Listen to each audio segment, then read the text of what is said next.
Chapter 3. Vascular Lesion Treatment.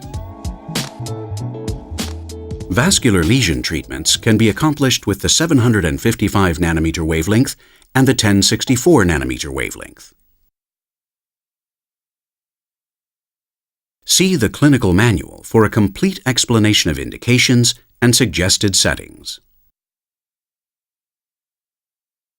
Here we will demonstrate the 1064 nanometer wavelength on leg veins.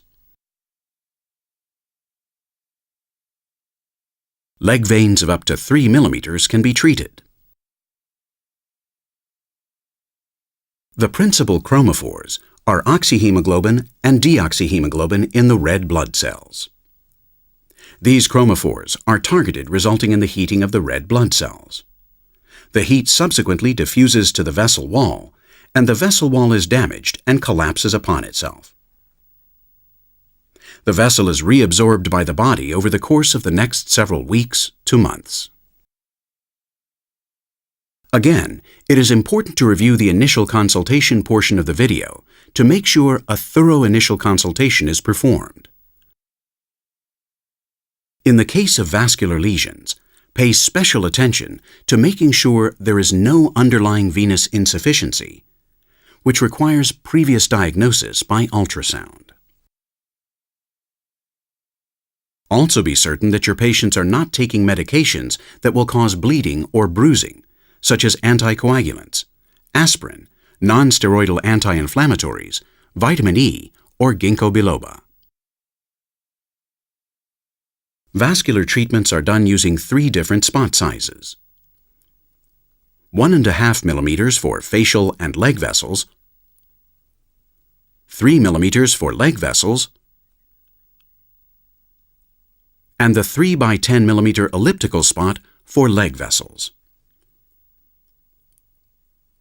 The vascular specialty delivery system must be attached to the device. Select the appropriate spot size slider attachment and attach it to the fiber. The slider is then inserted into the specialty handpiece until the spot is locked into place at the marking SS. The appropriate distance gauge is then attached to the end of the handpiece, depending on the spot size selected.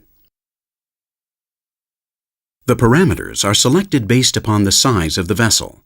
The diameter of the vessel will dictate the pulse duration chosen.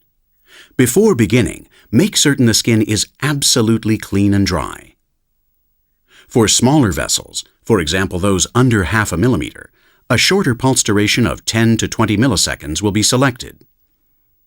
For larger vessels, for example those over 1.5 millimeters, a longer pulse duration of 50 to 60 milliseconds will be selected.